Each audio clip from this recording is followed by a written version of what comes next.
Hello, this is Chef John from foodwishes.com with cherry folded up, also known as a cherry galette in certain French baking circles. But you know what? We're going to call it a cherry folded up just to annoy the French. That's really the only reason. And if you're like me and your favorite part of fruit pies is that crispy crust that gets all soaked with that syrupy, fruity goodness, this is for you. All right, so this is going to start with a very simple pie crust. I'm going to take some whole wheat flour. That's right, I'm using whole wheat this time. So normally I'm not a huge fan of whole wheat flour, but in this it works so perfectly. Some sugar and salt, and then some ice cold butter that I've cut in small pieces. All right, I'm going to use my pastry cutter, my pastry blender, to cut in the butter into the flour, which just means working that butter into the flour until it resembles coarse crumbs. At that point, I'm going to stir in our top secret liquid mixture. I hope you're sitting down for this, because that's a combination of ice water and frozen orange vodka. Oh yeah, vodka in the pie crust. A little trick I picked up from Alton Brown. All right, so I made a well, I poured it in, I started it with a fork. As soon as it starts to come together a little bit, I switch to my hands. And all we want to do is get this dough into some sort of ball or disc. All right, it's going to feel kind of crumbly. Certain spots might be a little wet. Certain spots might be a little dry. It's okay.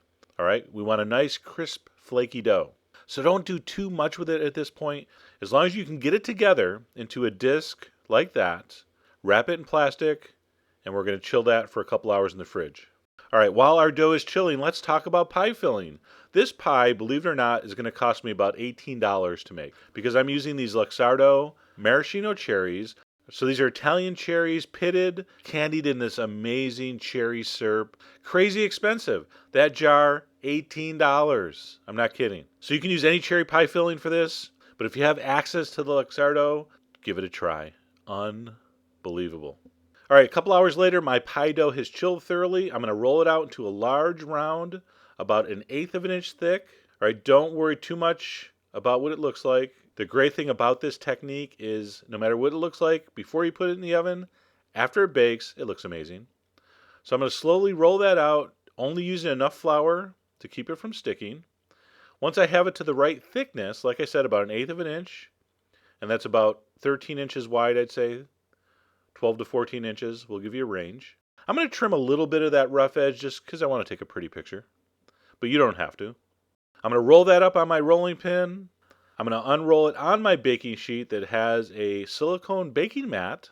In the middle, I'm going to pour 3/4 of a cup of these Luxardo maraschino cherries. Just incredible. And of course, I'll put a link on the blog post for where you can find those if you want to use those. But any canned cherry pie filling will work in a pinch. And for that matter, any fruit filling that you use for a pie will work in this.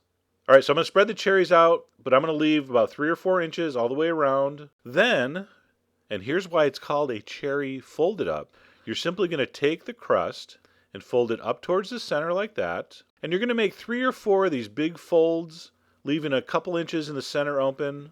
And that's all there is to it. It could not be easier. And when you're folding, just make sure you make nice, big folds and you tuck the last piece underneath so none of that cherry juice can leak out. The only opening should be in that center there. So if you need to watch that part a couple times of how I was folding that, feel free. But it is a very, very simple process. Just 3 or 4 folds all gathered up at the center like that, and you're good. Last step, we're going very old school. A lot of times we paint this with an egg wash, but I want to go really rustic. So I'm going to paint this with some milk. And yes, I got it all over. I'm going to paint this with some milk, and then I'm going to liberally sprinkle it, and maybe more than liberally, maybe generously sprinkle it with white sugar. That's going to give it a really, really cool finish, as you're going to see in a couple minutes. Once that's painted with milk and dusted with sugar, it's going to go in a 375-degree oven for about 35 to 40 minutes. All right, how you know it's done? The center is going to be bubbling away, and it will be thoroughly browned all over until it just looks, well, something like that. And you can see that amazing finish that milk and sugar gave the crust here. So beautiful. We're going to make sure we let that cool thoroughly before slicing. And if you do, you get a beautiful clean cut like this. Unbelievable. The perfect proportion of cherry, syrupy filling to crispy, buttery crust. And our little secret ingredient there of that frozen orange vodka helped create that incredibly flaky crust structure there. Just a beautiful thing. And what does this taste like? Imagine the most amazing cherry Pop-Tart ever. That's what this tastes like. Now that looks amazing, but trust me, it tastes 3 to 4 times better than it looks, if you can believe that. And like I said earlier, I'm the kind of pie person that really loves the crust, sort of that crunchy edges of the crust that have the sugary fruit syrup kind of stuck to it. This is like an entire pie of that. So really super simple freeform pie, whatever you want to call it, it's fine with me. A cherry folded up, a cherry galette, whatever. I just hope you give it a try. Head over to foodwishes.com for all the ingredient amounts, especially for that top secret vodka pie crust. And as always, enjoy.